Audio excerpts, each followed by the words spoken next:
Welcome to a Foxy Tech Tips tutorial on checking your graphics card details on Windows 10. If you find this video helpful, please consider subscribing to my channel and liking the video. Let's begin. Begin by opening up Windows Search or the Start menu and searching for Device Manager, and open it.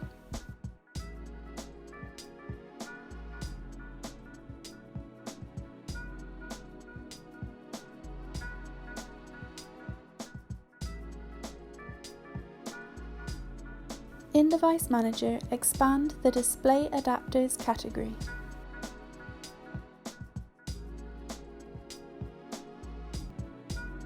You will see your graphics card make and model here. As you can see, I have the Intel HD Graphics 520 Integrated Graphics. And that draws an end to this tutorial. Please like the video if you found it helpful and subscribe to Foxy Tech Tips for more Windows tips and tricks.